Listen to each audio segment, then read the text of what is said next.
Shalom and welcome to our 21st annual Passover Feast of Unleavened Bread.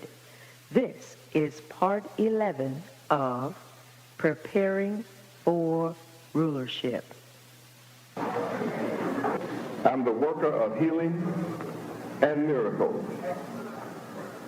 I'm the worker of both. So you're in a healing class tonight. You have to learn how to be healed and stay healed. Only if you learn how to be healed can you stay healed. Now, before this class is over, I think I told you the other night, it was around Revelation 22, that there's healing in the leaves of the trees. There are herbs that Yahweh has made. There are teas that will actually cleanse the blood. But you don't know about those things. So though I healed you tonight, your blood is dirty, then you still going to come right back down with what you got. Because your blood is dirty. What's making you sick is dirty blood.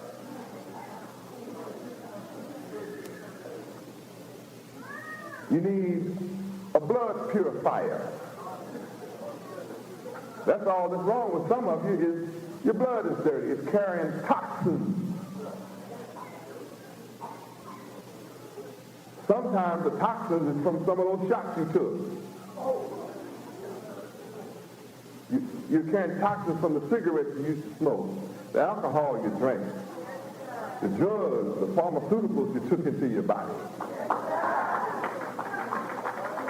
Yeah, you did all that. So now you're suffering from it. You're suffering from what you took in your body that wasn't right.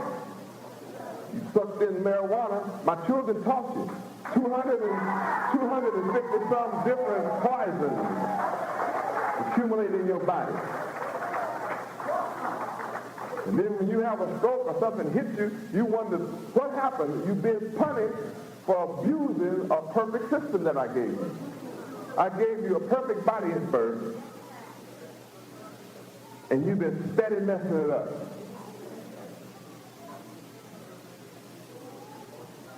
I know preachers teach you like this, don't they? No, you go to faith. That's why I call them, everybody in the world call them faith healers. You go with such a strong belief, you feel better that night and for a week, and then you right back to what you were or worse. And you just go from one healer to another, fake healer, and you'll never be healed. And they won't like me because I'm teaching you how to be healed. Who ever heard of that? I'm healing you by teaching you how to be healed.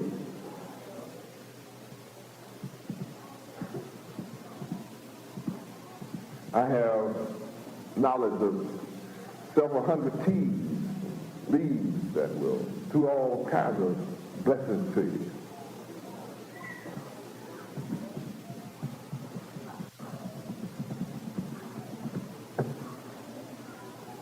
But it has to be, that's a natural process that has to go with a mind that is healed. Think about how complicated my job is tonight. Some of you have sugar, and that's all you're thinking about, but you better think about your mind. Before I attack your sugar problem, I need to attack your mind problem. So that's how you got the sugar problem.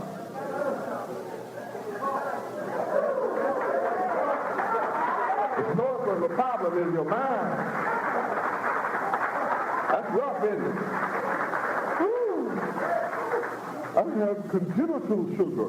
Oh, come on. I had sugar when I was born. Well, you still don't have to keep it.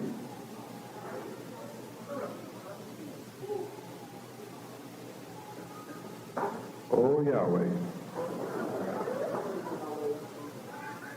How many want to be healed? You still want to be healed. You see, this is going to be kind of difficult. You still want to be healed now.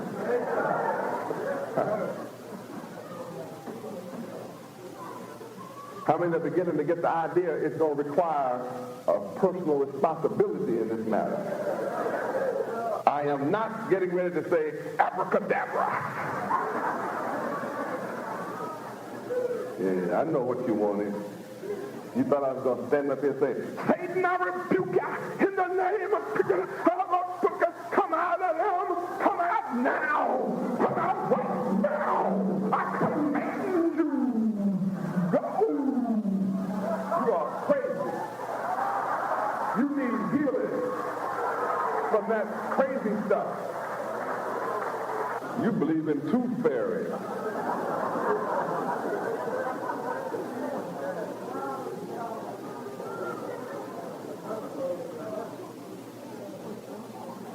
Sickness don't leave you because some fool is hollering at you.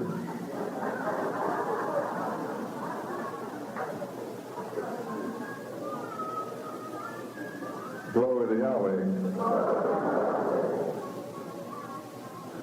Healing begins first with you understanding what heal means. You ask to be healed and have no idea what it means.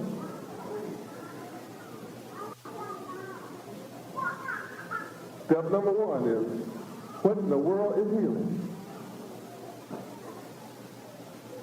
Heal means to make whole.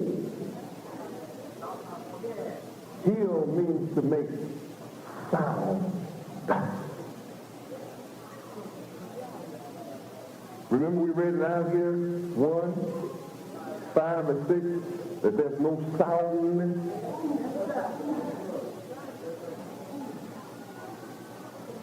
No healing, no completeness in you. So the first thing you have to be made is whole and then be made sound. There's no need of you shaking your head on that because you don't know what either one of those words mean either.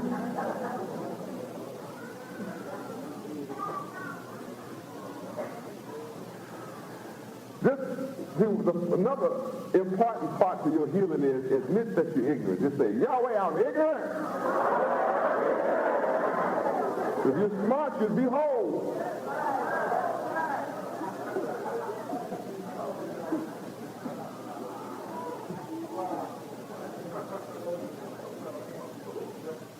Now, that's right. Now that you confess that you're ignorant, now I can impart knowledge to you. See, if you be proud, what you mean I'm ignorant? I know something. You don't know how to be healed. You don't know how to heal nobody. I got a gift in my fingertips.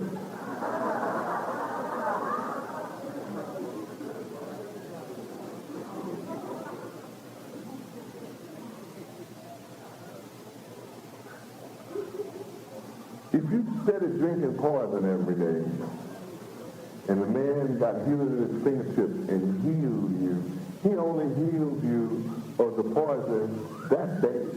When you go back home and drink some new poison, guess what condition you're going to be in? Poison. Do you need healing of the poison today, or do you need healing of the cause?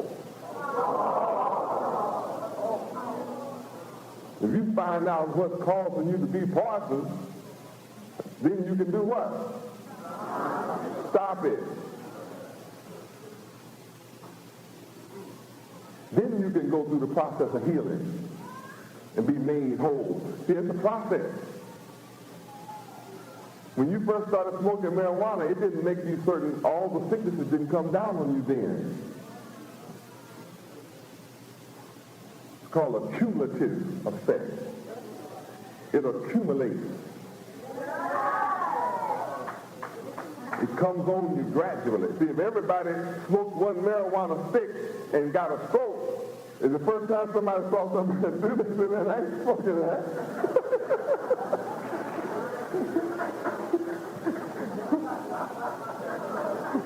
You a fool. You never make me have a stroke, Jack. Hey, you smoke one. Yeah, see, I told you, the fool got a stroke, man. I ain't doing that.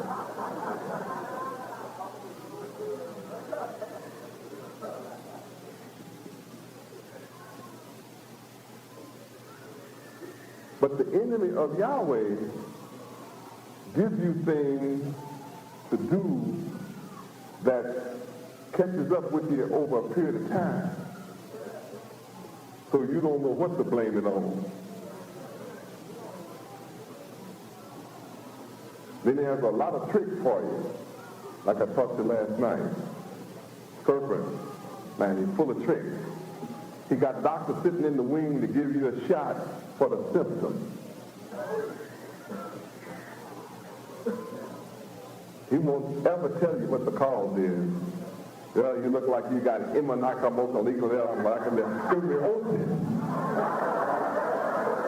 And you say, yeah, it's got to be something like that.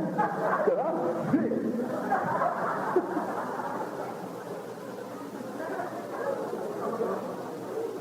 I got a shot for you. You take anything the way you feel. What was really wrong with you? It was that ham that got you. That pork you ate. Mononucleosis. Trichinosis.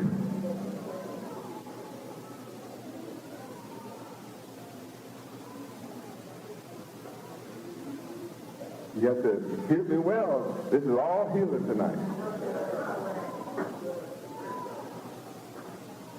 So when you want to be well, you have to have an attitude about healing.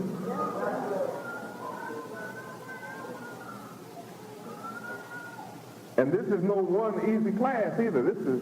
It took you years to get in the shape you in.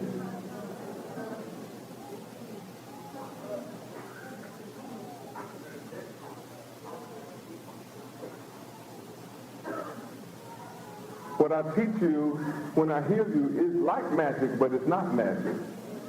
It's real. I'm real. And I'm here to give out real healing. And how to never get sick again.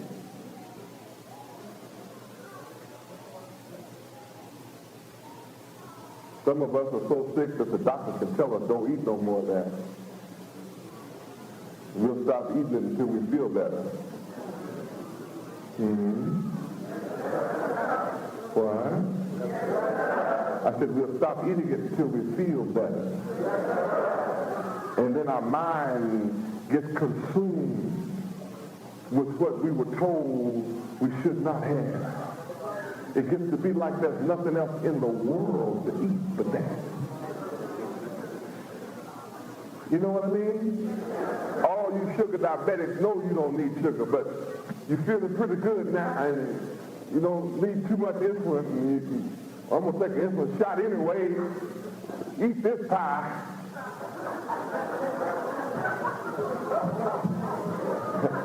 I'm going to eat me a little, give me one of the little bitty slivers of a piece of cake. See, the doctor told me it's not good for me, but you know how it is, child. Everybody got to die for something.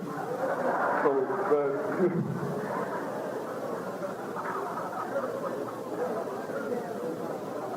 I mean, you're not exactly stupid, you're just sick. How many have done things you know weren't good for you, but you went on and did it anyway? Sure. Yeah, you did it. And you want me to heal you and you don't do nothing?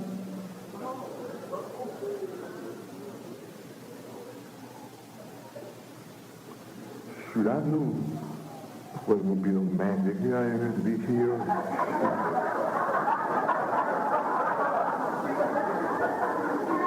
Man up there talking to my head. Talking inside my head. My organ hurts. Heal my organ, but we're talking all in my head, boy. That's why your organs are sick, in your head.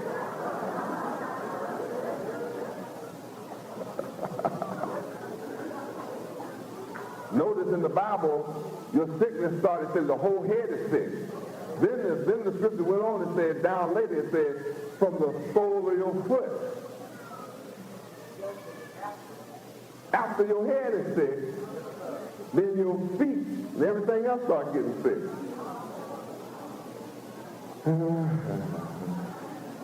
I got calluses on my feet. How many got calluses on the bottom of your feet? Bunions. And they hurt.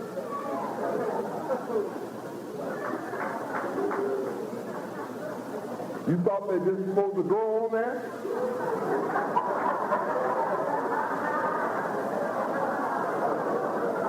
The fact that you have a bunion and a corn and a callus means something is wrong. And you're the cause of it too. Instead of wearing shoes like God say wear, which are flat, you running around on stilts.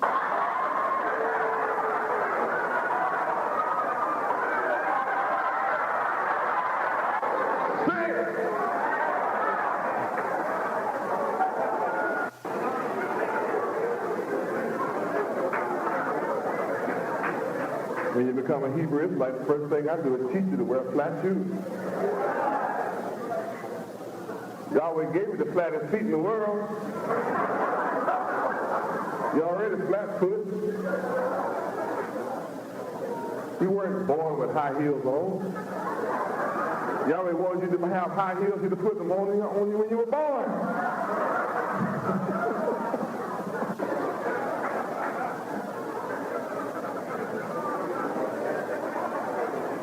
So since you don't like the way I made your feet, I give you corns and bunions, calluses.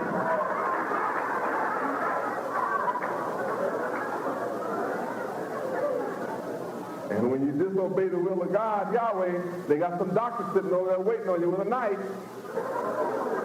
called podiatrist or something like that. What is it called? Is that right, podiatry? That's folks who got a knife and know how to cut your bunions off. Cut those ingrown toenails where you got those shoes to a point you're trying to squeeze 5 toes and where one toe belongs.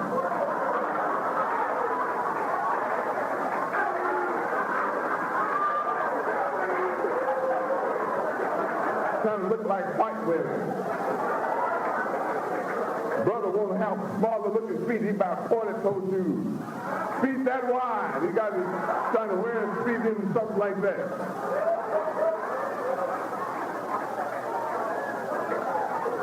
Can't walk 8 blocks without dying.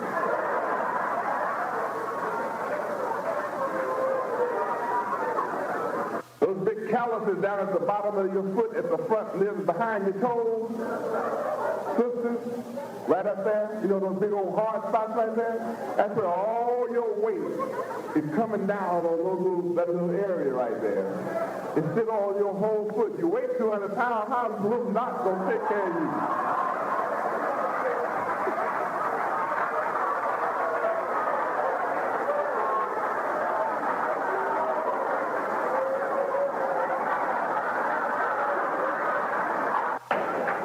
One time they had our brothers in high heel shoes. Breaking their ankles.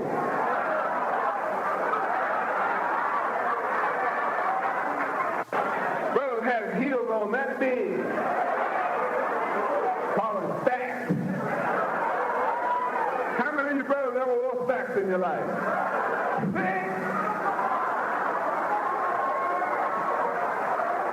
It's the style. You are sick.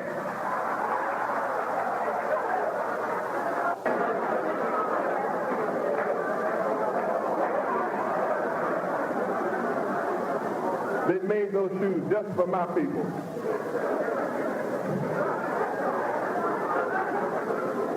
No man on earth will wear those things but us. Oh, a clown. Fool. We wore all colors too. Green.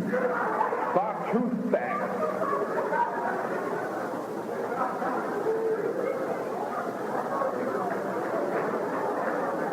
You need healing. Now how many know where you get your corns and your bunions and your calluses from? Improper shoes. Some of you wear size 18 and trying to squeeze your feet in 12.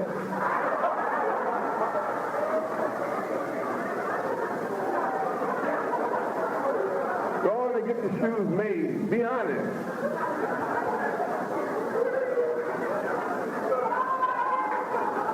To be comfortable. Want to look cute at the feet.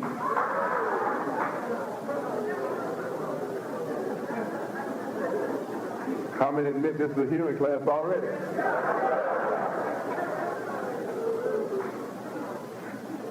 Heal means to make whole.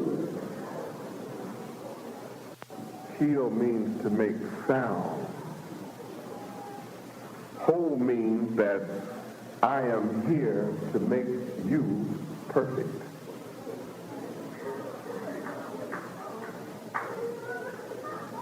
The law of Yahweh is perfect. Go to Psalms 19:7. Read. The law of Yahweh is perfect, converting the soul. The testimony of Yahweh is sure, making wise the simple. I am here to make you perfect. Now, when you look up the word whole, a part of the definition is perfection. That which is whole is perfect. Now, here we see a formula wherein the law will convert your soul, and it will make you wise, even though you be simple.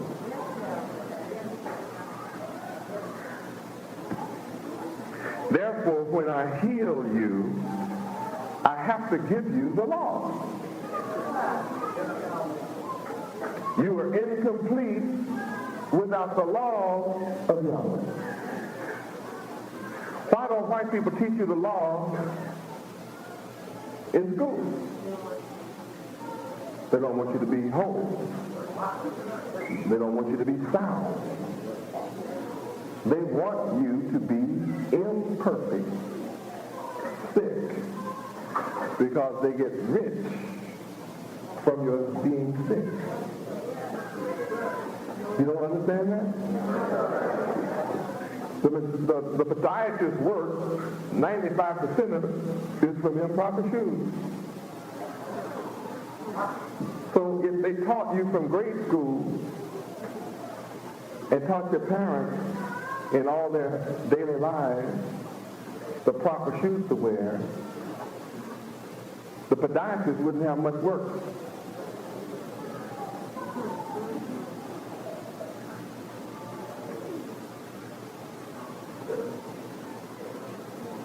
Yahweh said, don't eat pork. Pork causes 999 different diseases because it has 999 different worms in it.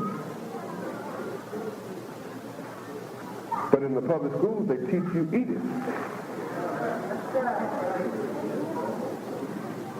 In the church, they teach you to eat it.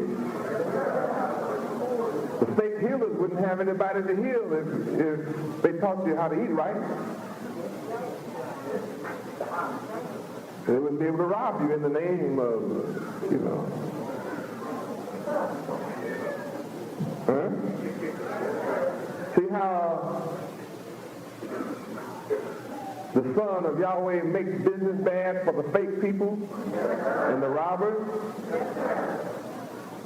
That's what they didn't see. It was prophesied in the Testament. The New Testament says that everybody wanted to kill the Son because he told what? The truth.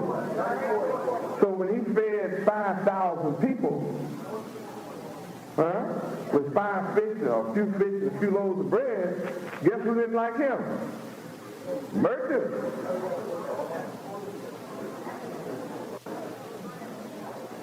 They couldn't sell bread and fish when he was doing it. He cut down on their business. When he raised people from the dead, the undertakers hated him.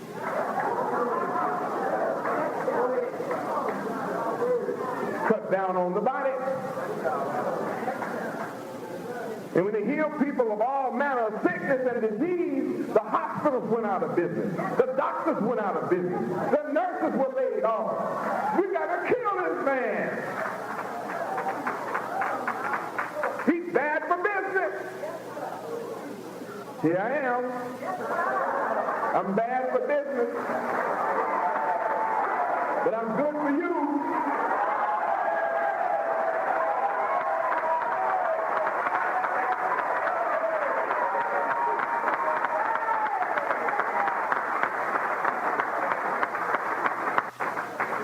Think about it.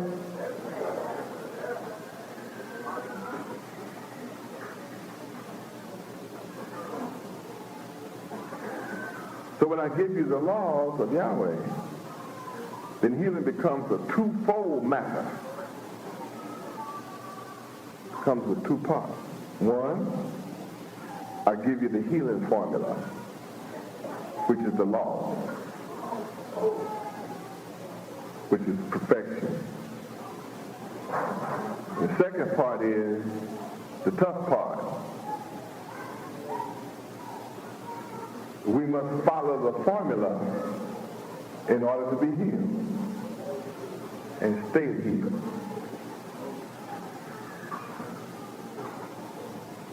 The easy way is for me to wave my hand at you and bless you and heal you, which I'm steady doing.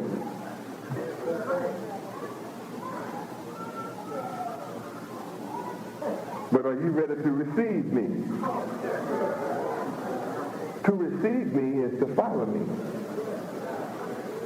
Follow my direction.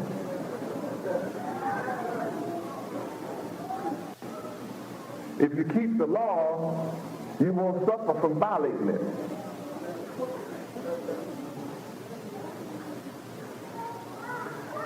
I can heal the world of AIDS overnight. All I have to do is come into power and be the lawgiver. Right here. I guarantee you won't be no AIDS on the earth in 30 days. Not one single case. I have to take a people that have not been taught these things. So some of you were taught it, praise Yahweh. You should have taught everybody else in here, then I wouldn't have to teach it.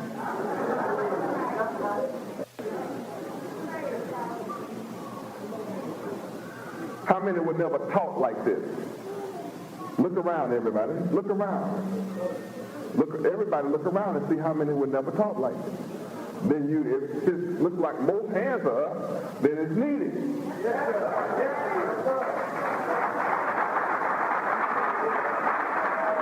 Some of you brothers, your wife come on her issue. Issue means period, monthly. When the woman is bleeding, you be all in the bed with her. She have an accident during the night and you all in it. Wonder why you don't feel too good. Don't give the woman no rest. Through yet? Off yet? Some of you idiots don't even want to wait. You're so nasty, sick. He's sick. I said your whole head is sick when you want to have sex with a woman that she's on her period. Sick. That's where the eggs have come down. They're no longer usable for impregnation. And all that blood and eggs and things that would make a child has to be pushed out the body or to make the woman sick. And then you want to get in all that decomposition and stuff that's turning rotten and spoiled and full of stuff. The woman don't want to be bothered with it herself. She wish she didn't have to be bothered with that.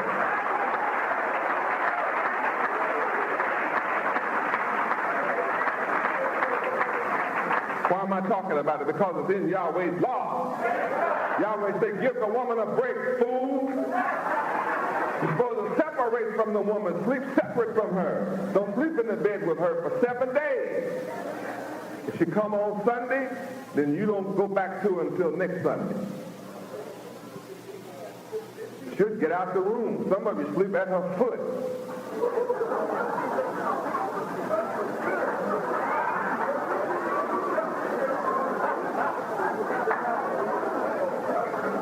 If you got a one-room apartment, I understand. Go ahead. But don't be in the bed with her. Separate. It's filthy. Causes sickness, disease, and death, believe it or not. Blood is hard to get rid of. Put blood on a white cloth and then try to wash it out with hot water. You'll never get the stain out.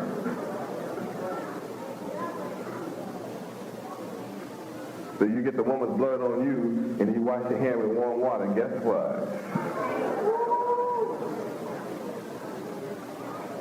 You got something in your skin for a long time.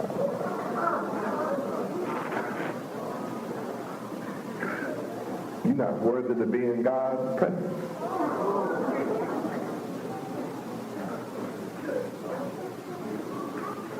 How many have never seen this in the law, what I'm saying now? You've never seen this in the law. Well, let's read it then. Leviticus chapter 15.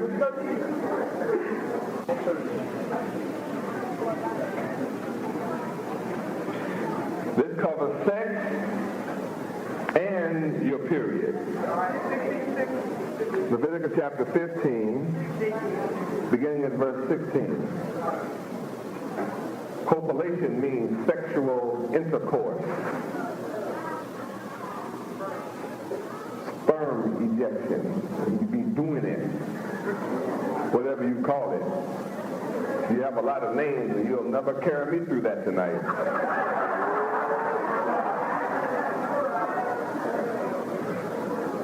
So it's a very beautiful, high-sounding, high-class word here called copulation. If you don't understand it, get your dictionary. Verse 16, read.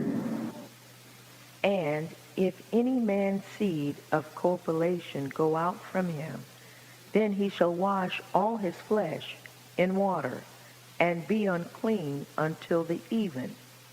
And every garment and every skin whereon is the seed of copulation shall be washed with water, and be unclean until the even.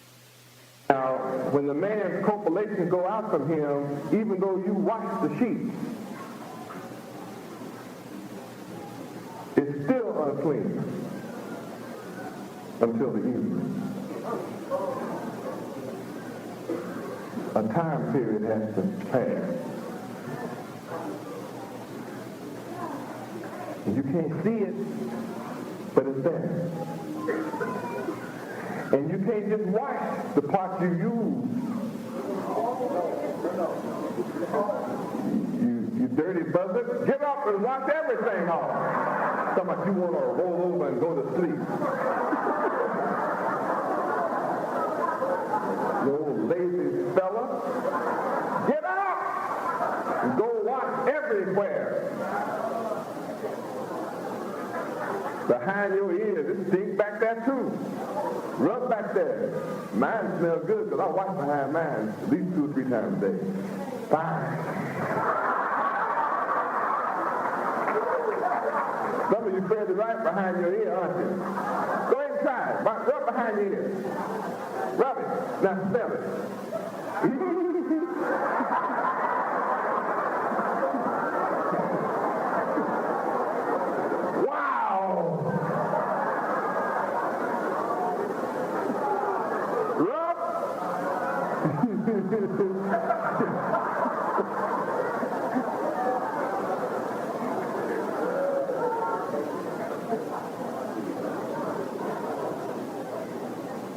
We talked about the law of Yahweh and being what? Dirty or clean? Anything dirty carries what? Which causes? So healing is to teach you the law. All right, now, let's move on. Let's take care of the sex part. Let's see what happens to the woman. Maybe she don't have to do nothing.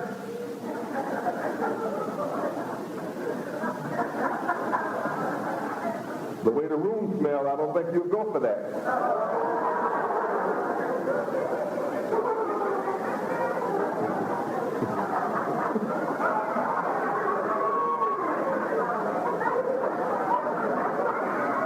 Unless she's mighty clean up front. Or if she's not clean, you know from the room. You don't want no guests to come visit right away. Everybody know what you were doing? Wow! It could be rough.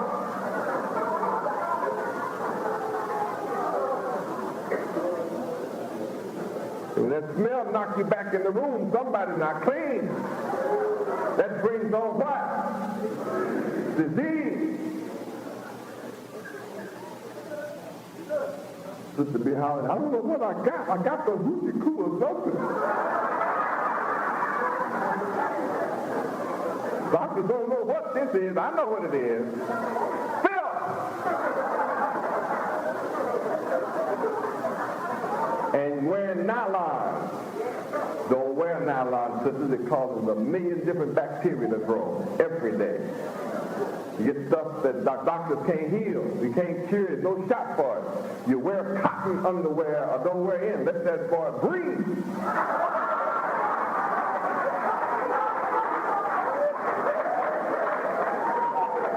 If you perspire, you need cotton.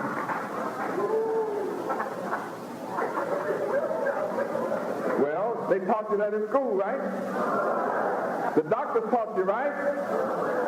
Health class taught you, right? Church taught you. Your mama who's wearing nylon taught you. How many Missy Day teaching? You wear cotton underwear. That's for you too, brothers. You wear nylon, be trying to look cute and trying to look like you're wearing women's drawers. You better come out of that stuff.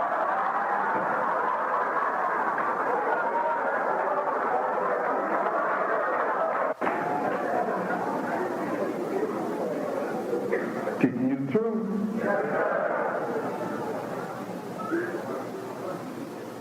When you take your bath, brother and sister, you should put a capful of Clorox bleach in your water every time. And 2 tablespoons of salt. It's called a purifying bath every time you take a bath. Don't worry, you won't bleach white. Just purification in a tub of water. Not a cup, a tub. This is not designed for a bird bath. This is a tub. Y'all know what a bird bath. You stand up at the sink, throw a little water at your arm.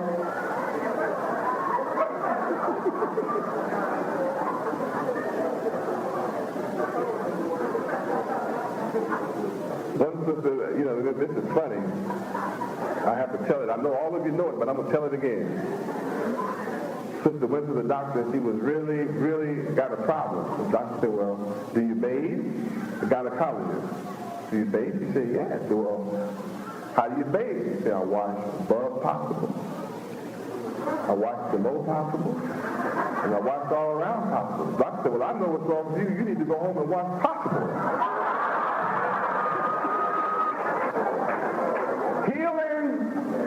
Isn't it something that a man has to come and teach you how to be clean and how to be healthy and how to be free from sickness and disease? This is healing and it's in the law. Go wash your whole body.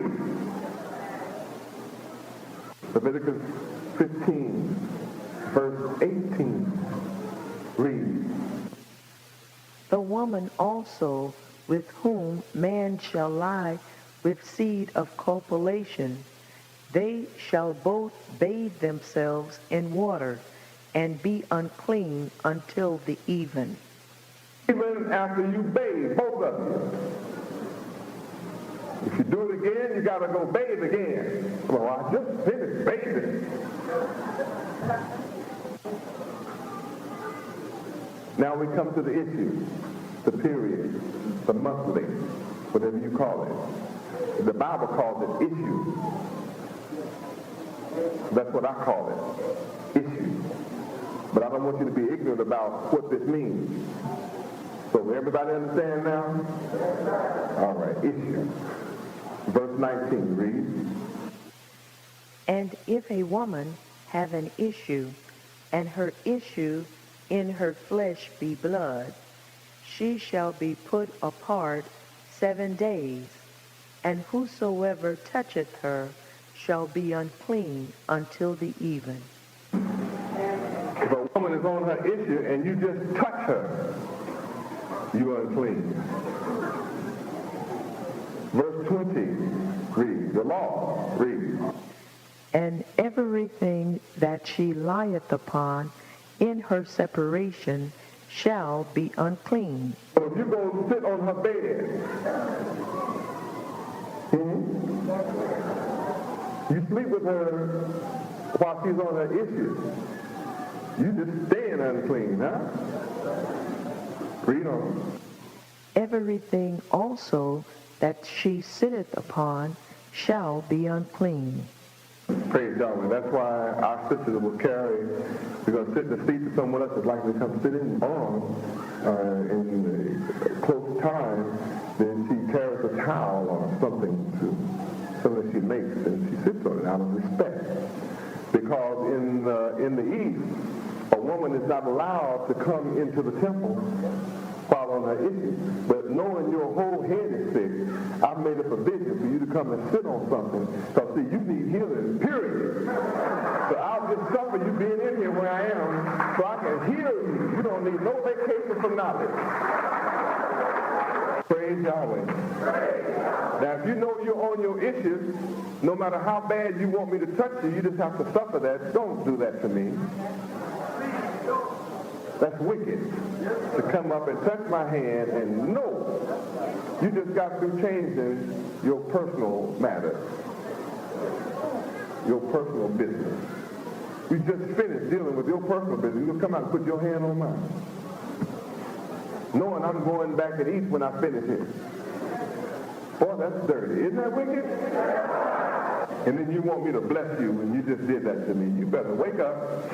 But how can you know better if you haven't been taught better? See, even though you did that to me, I love you anyway, but I'm teaching you tonight so you won't do this again. Now don't go home and fuss at your mother because she didn't teach you this. Mama, why didn't you teach me this? She didn't know the law. Grandma, why didn't you tell me this? Don't be angry with her. Be glad I'm here to teach you the law. This concludes part 11 of Preparing for Rulership.